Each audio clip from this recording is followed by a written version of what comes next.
within the context of the redirect only. Mr. Weissman asked about the 5.5-year time frame. What does it relate to? And you mentioned that it is not the option that has to do with the thicker ABBs, anti-vibration bars. I wanted to ask earlier when you were talking about the cost effectiveness of the restart plan, you made a distinction between a long-term cost effectiveness studies that were being done. You said those are being done, but there were not cost effectiveness studies for something else, which I assume is the short term. And does that mean the 70% restart plan, there's no cost effectiveness study, or what does that refer to? What's the difference between short and long? Ms. George, you've got about 4 questions in there. Can you bring it down to one question? What's the difference between short and long term in your mind? Okay, as I've used the term, short term refers to restarting the plants in the near term or short term without the long-term repair option, restarting them at reduced power. And long-term is implementing some type of repair option that restores the plant to full power. And so you think that there is a cost effectiveness study for the long term but not the short term? Objection. That's beyond the scope of what I did in redirect. Well, that has to do with his, I mean, he's making a distinction here, and you, Mr. Weissman, your question made a distinction, and I'm trying to get the witness to define exactly what he means by short and long term, and what does he mean by cost effectiveness study being done for the long term but not the short term. To the extent that you can answer the question to clarify your response to Mr. Weissman. Okay, in my response to Mr. Weissman, this paragraph referred to a Type 3 or Type 4 repair, which is steam generator replacement or replacement of the tube bundle or the lower assembly of the steam generator. That's what I clarified in my response to Mr. Weissman. That is long term? That is long term, yes. And what is short term? As I just said, short term is the restart of Unit 2 at 70% power. Are you considering, or are you saying there's no cost effectiveness for the short term, no study that you know of that's being done for that? What I said was when we made the decision to restart Unit 2 and respond to the confirmatory action letter, we did not do a cost effectiveness study. It seemed clear to us it was cost effective to restart the unit. Does that include the potential emergency if 70% turned out to be the wrong guess? Ms. George, we've gone beyond the scope of redirect, and your questions are beginning to be duplicative of prior questions. So I'll give you a chance to formulate one more question if you can make it not duplicative and within the scope of redirect.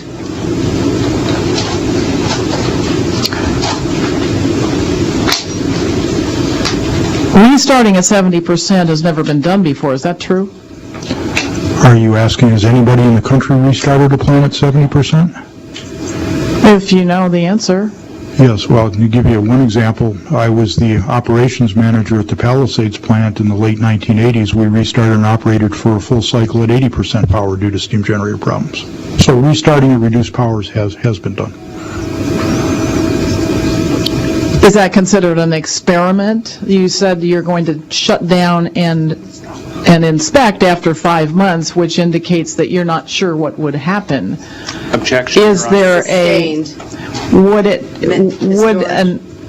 You're asking something that is beyond the scope of redirect. Okay? So if there's no other cross-examination, CDSO has already had his cross. Related to the But you've already had your cross. Here's the frustration that from our side, when you have multiple people trying to represent an organization. Ordinarily, one person would be the questioner. I'm going to allow you to have a question, but I need you going forward to coordinate Our party has one question on their Right. redirect. Right, but this has been an issue, and it's difficult to track. It's just an administrative kind of thing to track. If I'm giving a party cross-examination time, and then it circles back and somebody else from that party wants to do cross, it's just an administrative issue. So I'm going to let you have your question, but I'm asking you nicely, going forward, can you coordinate your cross-examination so that one person's doing it, or if you're going to split it, it's all done at once? Okay? It's just for everyone's clarity. Okay. So, Ms. Sullivan, you have a question. Mr. Palmisano, you said that supplying reliability to the grid was the basis for the decision to focus on a Unit 2 restart. That's what I heard. Misstates testimony, Your Honor. I think so, too. I didn't hear that. So I would like, my question to you is the purpose of the short-term restart of Unit 2 to provide reliability to the grid? Objection, Your Honor. Scope. Sustained. This was not his testimony. I'm sorry? That's outside the scope of the... That's what I heard during the redirect. Did you know that? You did mention reliability factors. All right. I'll defer to Judge Dudney on that one. I'll repeat my answer. That was one. I didn't hear it that way, but we'll give you the question. In my opinion, restarting Unit 2, we decided it was safe. It was an appropriate thing to do. It was a conservative decision. We didn't rush to restart. It's an important asset for the company, the customers, the shareholders, and it's appropriate to return it to service. And Southern California needs power, needs voltage support, and San Onofre Unit 2 can play a part of that. That's what I'll tell you. Thank you. Okay. Mr. Palmisano, you are excused. Thank you very much. Thank you. Okay. Mr. Logan? So while we're switching, just to be clear, he's leaving. Now. I He's been understand, Mr. excused. Palmisano. Okay. He's running.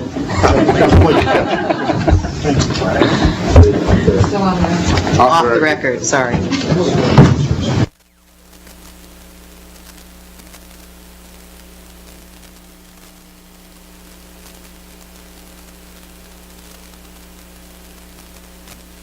Record. While we're off the record, we have marked Exhibit DRA-1, sponsored by Mr. Logan. Mr. Shapson, would you identify the exhibit as you present your witness? Thank you, Your Honors. Mr. Logan, you have a copy of your direct testimony, Section D, and what has been marked Exhibit DRA-1. Yes. Was this testimony prepared by you or under your supervision? Yes. Do you have any changes or corrections to make at this time? No. Are the facts contained in your testimony true and correct to the best of your knowledge? Yes. Do the opinions contained in your testimony represent your best professional judgment? Yes. Your Honor, the witness is available for cross-examination. Okay, thank you. Would you please raise your right hand? Do you swear or affirm that the testimony you're about to give is true and correct to the best of your knowledge and belief? Yes. And does that apply to your name and your adoption of the testimony? Yes. Thank you. So Mr. I have to Weissman? ask, I'm sorry, I have to ask one more question then. Are any of the questions I asked you before changed now that you've been sworn in? No. Thank you. That's a better cleanup. Mr. Weissman? Thank you, Your Honor. Good afternoon, Mr. Logan. Just for clarity, you are sponsoring Part D, starting on page 7, going through page 9 of what's been marked for identification as Exhibit DRA-1, correct? Correct. Directing your attention to the top of page 8, please. You make a comparison here between amounts provisionally authorized and amounts recorded, correct? Yes. And you refer to The first figure here, the 189 million, refers to capital expenditures, Yes. and you compare that to the 168 million in capital expenditures. Yes. Have you translated those figures into a revenue requirement? No, I have not. Further down on the page, in the paragraph beginning second, do you see that? Yes.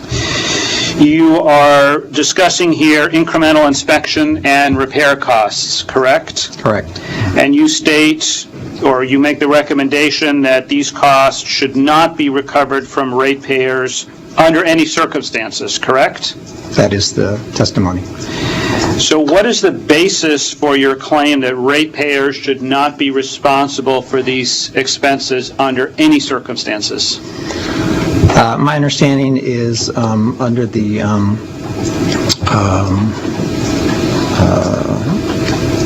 contract or warranty provisions between Edison and Mitsubishi that Mitsubishi is obligated to cover those costs, and therefore Edison is in the process, as reported, Edison's initial testimony, and my understanding is that's an ongoing process, and at this time, the recommendation is that the Commission should consider that Edison's responsibility to recover those funds, inspection and repair costs from Mitsubishi. And it does not require the completion of whatever iterations or interactions between Edison and Mitsubishi are continuing. Let's say, hypothetically, that Edison is not able to obtain the full amount of the $130 million from Mitsubishi. Do you have that assumption in mind? Yes. Would it still be DRA's recommendation that ratepayers not bear any portion of those costs? That is the recommendation in this testimony. And does that recommendation depend on any finding with respect to the prudence of Edison's conduct? No. Do you claim that Edison has acted unreasonably in pursuing the inspection and repair activities that cost $130 million? That claim is not part of this testimony. Further down on the page, still on page 8, you make reference to replacement power. Yes. And you make a recommendation that ratepayers should not pay for both replacement power and base rates, correct? Correct. Does that recommendation depend on a finding as to the reasonableness of Edison's conduct?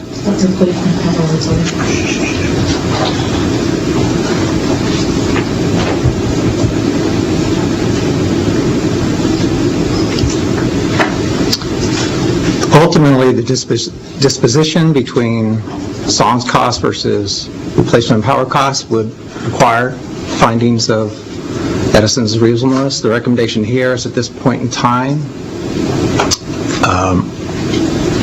the recommendation is to make that adjustment to the SONG's memorandum account.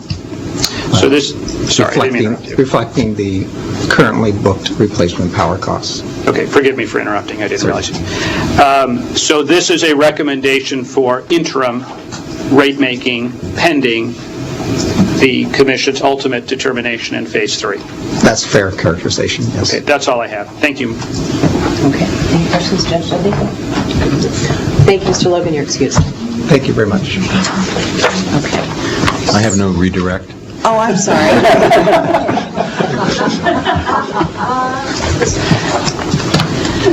Yes, Mr. Shepson. I think he said he had none. Oh, you're just messing with me. Okay. All right. So, Mr. Logan, thank you. You are excused. Off the record. So,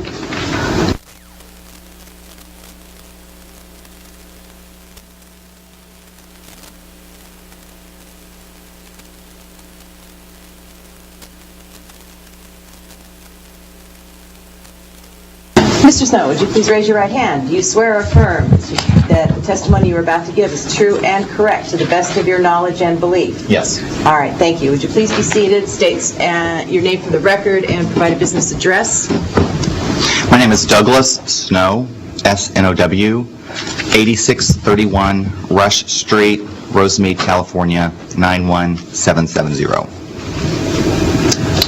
Okay, Mr. Weissman. Thank you. Mr. Snow, would you please turn your attention to Exhibit SCE, the document that's been marked for identification as Exhibit SCE1. Yes. Are you sponsoring Part 3 of that exhibit running from pages 6 to pages 15? Yes. 14.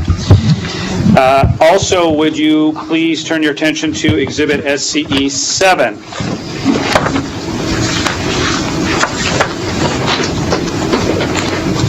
I'm there. Okay. And are you sponsoring Part 1E that runs from page 5 through page 7? Yes, sir. This testimony that we've just identified, was it prepared by you or under your supervision? Yes. And is this testimony true and correct to the best of your knowledge and belief? Yes. Do you have any changes or corrections? No. Your Honor, the witness is available for cross-examination. Okay, thank you. Wish to go first, Mr. Shapson? Is that the agreement back there? Thank you, Your Honor. Good afternoon, Mr. Snow. Nice to see you again. Good afternoon. Let me direct your attention, if I could, to SCE 7, the rebuttal to DRA testimony, page 6. Okay, I'm there. Lines 5 to 22. Maybe you could take a moment and review that. Or several moments if you want. All right, let's go off the record.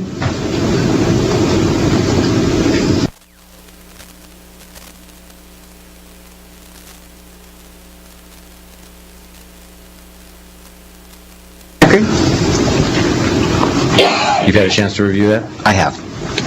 So is it fair to say that Edison's position is that a refund for the second song's 2012 refueling outage should wait until a commission decision in the Edison 2013 era forecast case? The testimony is that both refueling outages that we had in rates during 2012 will be refunded starting in June, assuming that a decision is voted out by the Commission that adopts our 2013 era forecast proceeding, which is on the agenda for the 23rd of this month.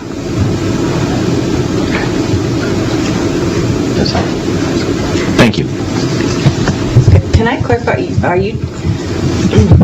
is your testimony that there were RFO expenditures that were given preliminary authorization and are included in 2012 rates? Based on our tariff, our base revenue requirement balancing account, we have a flexible refueling, and at the time at 2011, at the end of 2011, we didn't know that what was going to happen at the plant, and we assumed that there could be 2 refueling outages during 2012. So 2 refueling outages were put into rates at the beginning of 2012. So we have over-collected in that balancing account, and that balance, that December 31st, 2012 balance will be refunded, or the balance will be incorporated in rates starting in June, provided that this decision in ERA gets voted out May 23rd. All right, and that's a result of the fact that the GRC did not approve anything for Exactly. RFO. It kicked it to this proceeding. Exactly. All right, just making sure. Okay. Mr. Shapson, anything else? This time, Your Honor. Mr. Friedman? Thank you. Mr. Snow, I'm Matt Friedman representing Turn, and I'm just going to ask 1 or 2 more questions along the same line that you've been asked about the refueling outage costs. Okay. Because I understand that Edison has a proposal to refund $102.6 million. And my question is, what happens to the $45 million that Edison recorded for refueling outage costs in 2012? That currently, the amounts that we did actually incur for the first refueling outage at the beginning of 2012 is now just recorded in the SONGS memo account for the opportunity in the future for recovery. So Edison will seek recovery of those costs at some point? Yes. I believe that's part of this proceeding. Okay. Thank you. That's it? Anything else? I have more questions, just that's finishing that line. Do I look anxious to move this along? You and me both. I'll do my best. All right. Let me clarify, are you the correct person to ask about the accounting treatment of the $45.4 million received from Mitsubishi in December of 2012? I can answer some questions about that, yes. Okay. I was referred to Mr. Warden, but your name was also mentioned. So what I know about that is we have received 45, let me get the right number. You need a moment off the record? Or is it good? All right. Stay on the record. $45.4 million from MHI. That amount is part of our memo account, the SONGS OII report that we send out every month. It's a footnote 3. It hasn't been allocated to any one set of cost. We're just, when we had our meet and confer with the parties to how we were going to set up this memo account, we just agreed that we would notify parties as to when we did receive dollars and how much. So that is as part of that memo account that we send out every month. Okay. So it wasn't netted against any category of costs? It's not netted, no. Great. Okay. And are you also familiar with the insurance claims submitted by Edison in 2012 to NEIL, or is that for Mr. Warden? That would be for Mr. Warden. I mean, I know we have done that, but I don't know any of the details. Okay, great. So I would like to ask you to turn to your rebuttal. There were a series of questions about seismic costs that were deferred to you by Mr. Perez. Mr. Perez addresses the issue in rebuttal testimony, but I'd actually like to turn to Exhibit SCE1 that has a description of this issue, and I believe you're sponsoring that section. This would be pages 10 and 11 of SCE1. Correct. My questions are, my first question is, how much of the $64 million that was authorized for seismic studies by decision 12-05-004 has already been collected by Edison? As of today, nothing has been collected. I'm going to refer you back to the SONGS OII memo account. There is a line item that shows how much we've spent to date on line 30 of that memo account. So in 2012, we had spent about $3.3 million for this activity. In 2012, 3.3? Yep, 3.261 million. So what happens to that, like we were just talking about the refund for the RFO revenues, the way the rate making was adopted in that decision, the seismic decision, is we'll record the cost in that same account, the base revenue requirement balancing account. That balance then gets put into rates the following year. So we will recover that $3.3 million when we put that balance in rates June 1st.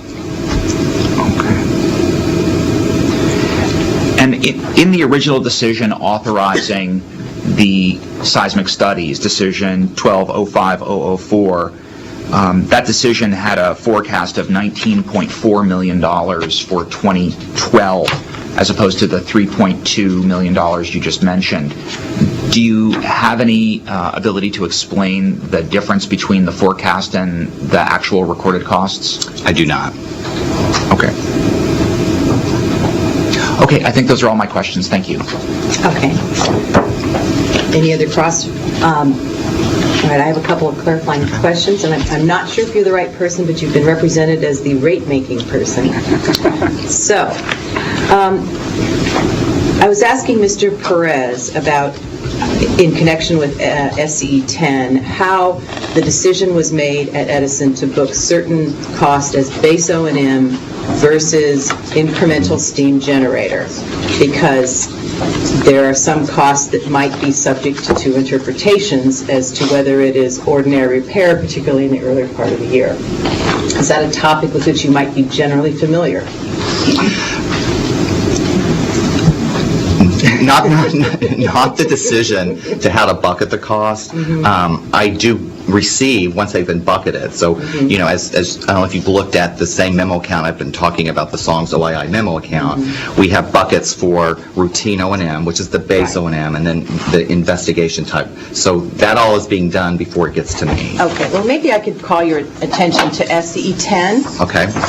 Okay, I don't have that, so I... all right. Let's go off just for a moment, and we can work with just the very front page.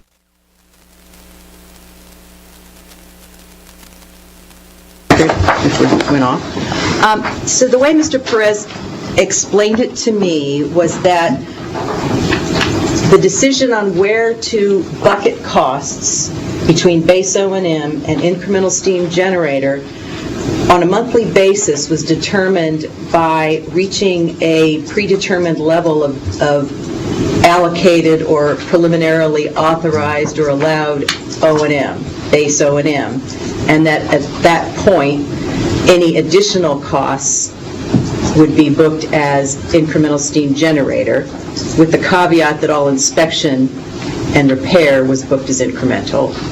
Right, all the non-SCE costs were, I think, incremental. Right. So my question is, does that testimony suggest to me that there is recorded in base O&M costs in 1 month, perhaps, that would be categorized as base O&M, and in another month, depending on when it was incurred, might appear an identical cost as an incremental steam generator replacement O&M. Is that a correct inference? Based on what you've said here, yes. Okay. Unless they're able to track really what is base versus what is incremental. Well, and so what Mr. Perez testified was that there was a decision made to come at it by, on a month-to-month basis, of first booking to O&M, base O&M, and at a certain trigger point, moving additional cost that month to the incremental. Would that not, and so my first question is, doesn't that mean that, as I think I already asked and you answered, that some costs might be treated differently in 1 month than another identical costs? In 1 month might be base O&M and might in another be incremental. I mean, I guess I was not, I did not make that decision, but But you're aware that that's the way it's being booked? I'm aware that's what Mr. Perez, his testimony is, yes. Okay. Do you know whether there was a consideration of any other way to segregate the costs as they were incurred during 2012? For example, the type of activity, or, for example, after a decision was made to put Unit 3 into a preservation mode, that maybe everything related to 3 might be an incremental. Were there other options considered in how to bucket the cost or record them on a month-to-month basis during 2012? I'm not aware of any. Okay. And are you aware of the reasoning that was behind the decision to do it the way that Edison did? I'm not. I see. Okay. Judge Dudney? Yeah. Good afternoon, Mr. Snow. Good afternoon. I have one or maybe a couple of quick follow-ups to Judge Darling's questions. If I understood your testimony correctly just now, you said that all of the cost of contractors was booked as incremental inspection and repair costs. I think to the extent that contractors were hired, I think this was Mr. Perez's testimony, and that they knew that work was for the incremental work, then that was recorded as incremental. Okay. That there could be contract work that was done for routine stuff as well. So there were certain contracts that are all in the inspection and repair bars. That's my understanding from his testimony. Great, thank you. I think that's all I have. Okay. Mr. Weissman? Nothing further, Your Honor. I have cross for this witness. You need to make that Okay, All right. said I was on the list. sorry, I'll call it that's my mistake, Ms. George. I just have a couple of questions for you. You're responsible for the SEE 6 and SEE 5 rate making in terms of the installation and removal and disposal of the steam generators. Yes. Are these rates and accounts reflecting the greenhouse gas costs related to the installation, the transport of the steam generators? Your Honor, I don't believe this is within the scope of Phase 1. Ms. George, those are base steam generator replacement project costs. Mine, and perhaps you can confirm it, that's part of the initially approved steam generator replacement costs, which included removal. So that would be the subject of Phase 3. The greenhouse gas costs that were incurred in 2012 when you removed and disposed of the steam generators? Removal and disposal of steam generators is part of the overall project cost, which is the subject of the application that was just received and incorporated into this OII for Phase 3. Well, in the page 14, he discusses two different accounts. One is steam generator lines, page 14 and SCE 6. She's in SE 6. Lines 10 through 12, basically, explaining a steam generator replacement balancing account, then a steam generator removal and disposal balancing account, and apparently those were transferred to the VRRBA. But what I'm asking is, where are the greenhouse gas emissions costs of the transport and installation reflected in these rates? Your Honor, that's not part of base rates. It's not part of base rates. It's not part of this phase. They're not included in the costs that are before us in this phase. Are they reflected in the SONGSMA account somewhere?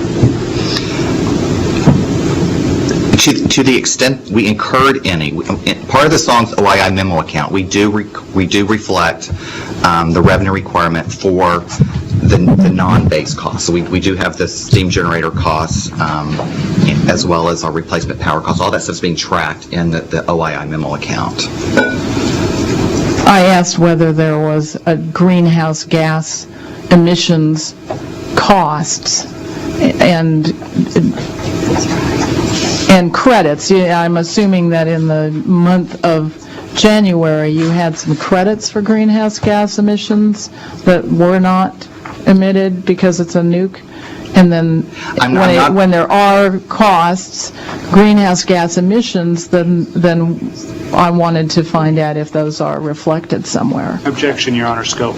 I don't understand. You're That's a completely cost in 2012 that was incurred Not in every 2012. cost that Edison expended anywhere in its organization is in Phase 1. This Nor relates- is any, the steam generator replacement project comes out of a decision in 2005 in which Edison is directed to track those costs, and if they achieve, they are supposed to then file an application, which they have now done upon completion. Completion includes removal costs, which I think is what you're addressing.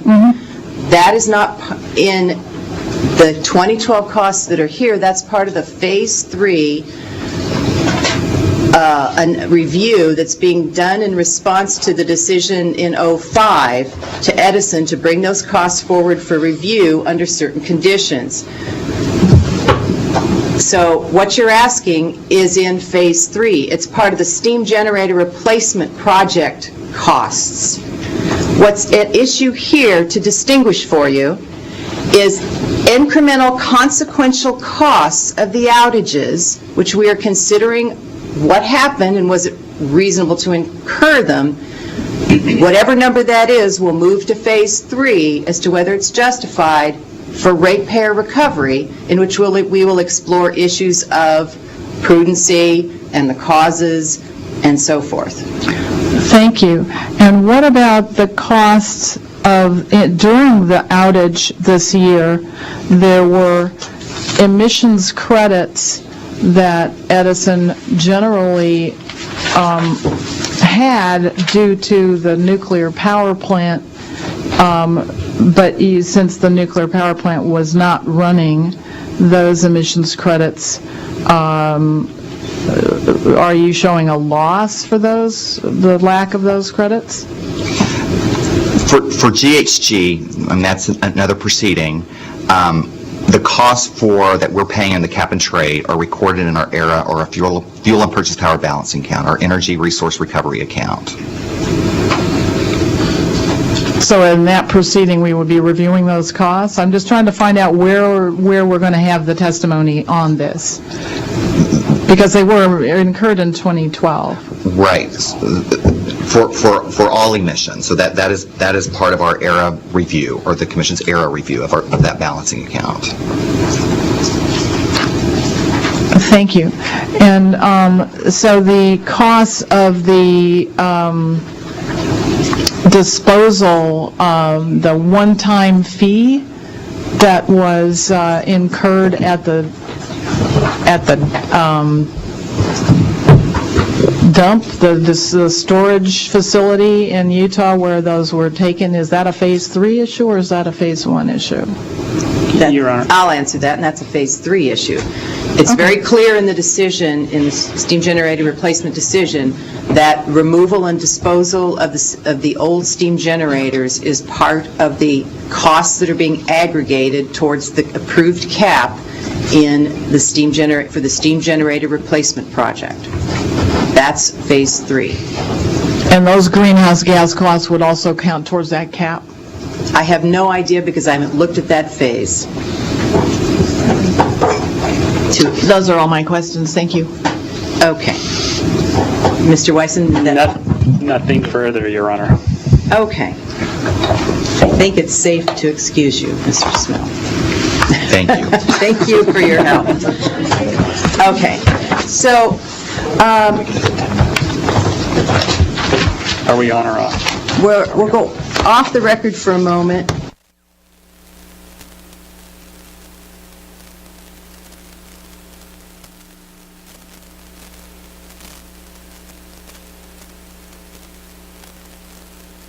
Raise your right hand. Mr. Fisher, do you swear or affirm that the testimony you are about to give is true and correct to the best of your knowledge and belief? I do. All right, thank you. Please be seated. State your name and business address for the record. My name is Rick Fisher, Fisher. My business address is 2244 Walnut Grove Avenue, Rosemead, California, 91770. Thank you. Mr. Weissman.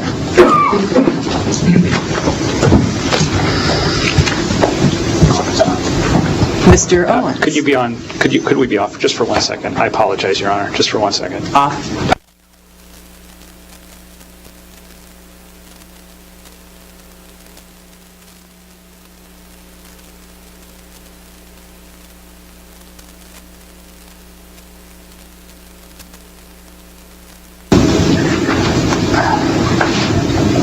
Have SCE 27. Anyone not have it?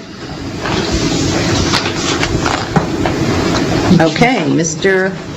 Weissman, are you going to do this? All right. Good afternoon, Mr. Fisher.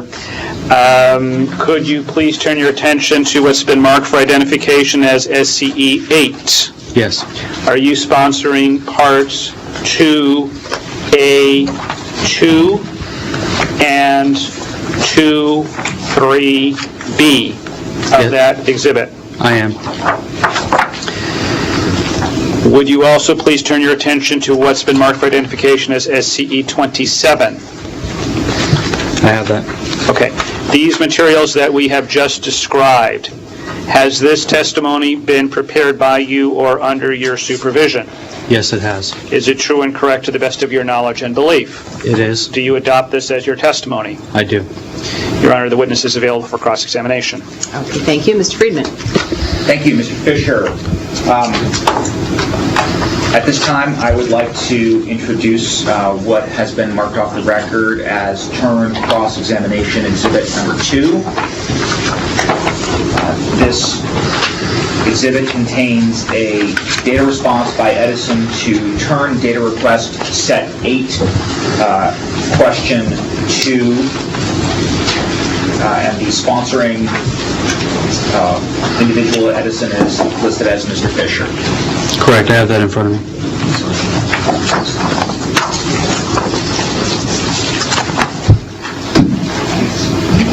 We have an extra copy. I'll walk it around.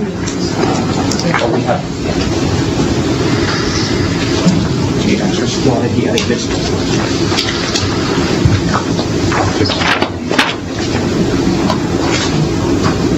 So, I'm confused by the hand gestures. Let's just go off for a moment. I'm sure that this is.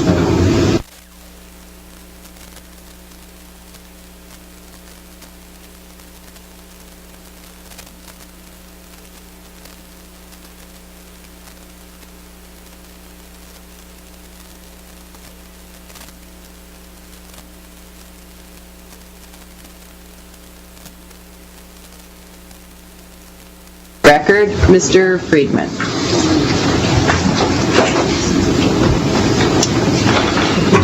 And have you had a chance to review the exhibit that we provided, Mr. Fisher? I have. This is the data response that you prepared or was prepared under your direction? It was prepared under my direction. I'd like to start with the second spreadsheet that is contained in this response. So after the narrative response, there is a 2-page spreadsheet that is titled 2D AFUDC by month. But I'd like to turn to the next spreadsheet, which is titled Songs, Quit, and In-Service Dates as of December 31, 2012. I'm there. Are you there? Okay. First, I'd like to ask why the amounts listed in the quit column are both positive and negative. Can you explain why that might be true? Yeah, there's various causes that can result in a negative balance. It could be adjustments that have happened. It could be transfers to other work orders. There's a myriad of factors that can result in negative balances. And to the extent that a project with negative quit goes into service, how is that included in rate base? It typically would not go into service as a negative balance. It may be a trailing charge that credits against an existing balance that already existed and went into service. But usually if it's only a negative balance resting in the work order, that is, there's no positive balances to net it out, those will be accounting issues that will be resolved. At the top of the spreadsheet in the column headers, there is one header marked Defer Delay. You see that? I do. Can you explain what that column is intended to show? So part of the data request question, so the first page of this only includes one part of the questions. The first page actually includes all the parts. And so one of the question was which projects had been delayed as a result of the outage. I believe it was 2G of the Turn data request set. And so this column was placed in there to signify out of these projects which ones were delayed as a result of the outage. And how did Edison make a determination as to whether a specific project was or was not delayed as a result of the outage? This portion of the data request was completed by the Songs operations personnel, and so I had sent that down to them and got their assessment on it. I couldn't speak to how they decided that for each of these projects. And so, let me provide a specific example, and then maybe you can help me understand what we might be looking at here. And I'm just sort of picking one at random. If you turn to 3 full pages into the data response, into the spreadsheet. Okay. and Well, can I clarify? Because these pages are double printed for me, so when you say 3 full pages, it would be 3 double-sided pages in. okay. And we'd now be looking at the page, the top line on the page I'm interested in is marked, the code at the top left-hand corner is 800141797. Okay, I'm there. And if you go down the page, all the way down to the item that is listed with the tracker WNU00158. You see those? Yes. Okay. And the title there is U2 RCP Motors Replacements. Do you happen to know what that refers to beyond the code that's provided? No, I don't. And for these 2 projects, there is a quick amount shown, and then a TBD under the category of original estimated in-service date. I assume that means to be determined. Correct. According to this, the next column, which shows actual in-service date, says not applicable. I assume that's because it's not in service. Is that right?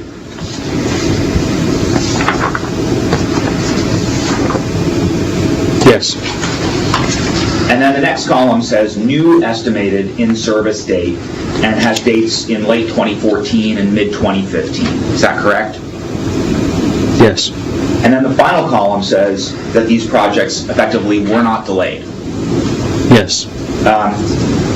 So I'm trying to understand how a project that with an online date that was never originally forecast but now is expected to be in 2014 or 2015 could not have been delayed by the outages. Can you help me understand that? I can't speak to the projects. Again, this information, I facilitated the data request because it was multiple questions, and these portions of the data came from the SONGS folks that are closer to the projects.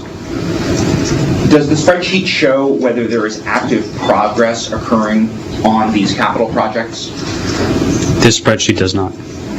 And so how would the Commission know whether any of these individual projects were being actively implemented at the end of 2012? From the data request and the responses, that was not provided in this spreadsheet.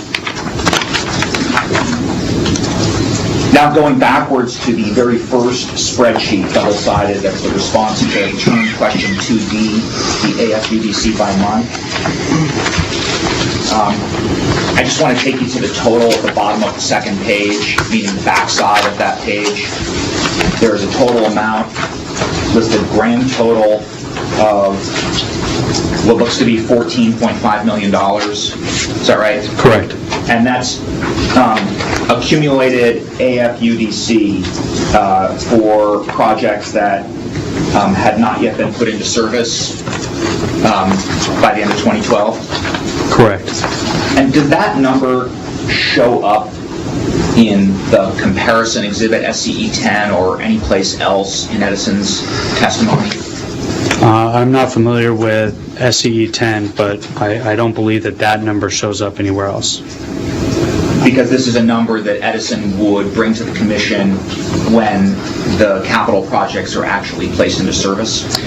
While this specific number is not called out, we do show in the OII memorandum account what the CWIP balance is by month for SONGS, and this number would be included in that total, but this number by itself is not displayed anywhere. Thank you. Let's turn to your rebuttal testimony, SCE 8, pages 2 through 4.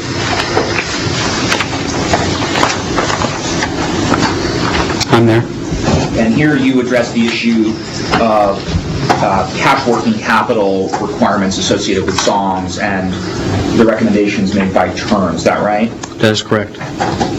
Are you suggesting here that Edison does not require any cash working capital related to SONGS? I'm not suggesting that at all. So you would agree that there is an amount and the amount is greater than zero? Correct. And has Edison included estimates of its cash working capital requirements related to songs anywhere in the testimony submitted in this investigation? No. On page 4, at the very end of that section, lines 5 and 6, you reference the relatively modest impact of cash working capital on Edison's total company revenue requirement. What do you mean by relatively modest? Do you have a sense of that? Well, early in the testimony, I cite on page 3, lines 11 through 12, the working cash impact from a total company basis represents only 1.5% of our rate base, and that's on a total company basis. So the statement of modesty had to do with the fact that working cash is a small component of our overall revenue requirement as a total company and would be so on a songs basis as well.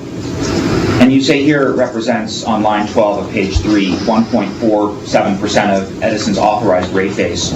Would it also represent about 1.5% of the songs rate base, if you were to apply it to songs? I don't know the answer to that question. I don't know of what proportionate amount of songs working cash, if we had that number, would be representative to its total rate base. Thank you, and I believe those are all my questions. Okay. There was no other cross for you, Mr. Fisher. Do you have a question? Judge Dunn. Good afternoon, Mr. Fisher. Good afternoon. Were you in the room when we had terms witness Marcus on the stand? I was. Okay. In the testimony of Mr. Marcus, I think some of the ideas he discussed went to a concept, which is, could we take the cash working capital ratios for Edison as a company and apply those to songs costs? Do you think that would be a reasonable simplification? My interpretation of his clarification earlier today had to do with using the total company's leg days. So for the working cash lead leg study, we have multiple items in which we calculate what the leg days associated with those expense items are. And part of my rebuttal addressed the fact that analyzing what those leg days are for songs would be extremely difficult, and I believe he was suggesting not ratios, but to use those same company-wide leg days and applying songs expenses to those leg days to come up with songs working capital. I don't know if that is something we can do. That presumes that we have the expenses for songs in those categories, which is not true. We'd still have to make some kind of judgment on allocation to songs. And using the total company leg days would still result in an approximation of what the working cash would be for songs. It wouldn't represent what the true authorized amount was subject to refund. Right. Are you able to characterize how large the margin of error might be if we were to make that simplifying assumption? I don't think the margin of error would be that high. I think that if we were to use simplistic models, the rate base would be fairly small. And so from a total revenue requirement impact on inclusion in songs, it'd probably be a very small percentage. And so the error associated with that would be small. Okay, thank you. Mr. Weissman? Nothing further, Your Honor. Thank you very much. Thank you. He's excused. He's excused. Okay. So we made good progress today. I saw you stretch, Mr. Shafson. Was that for our attention? I thought that it would be useful, given that Mr. Warden is coming up tomorrow, if we had just confirmation of what portions of his rebuttal testimonies are going to be introduced and what portions are now going to be withdrawn. Okay. Something we can go off the record. You can go off the record. He did send something out.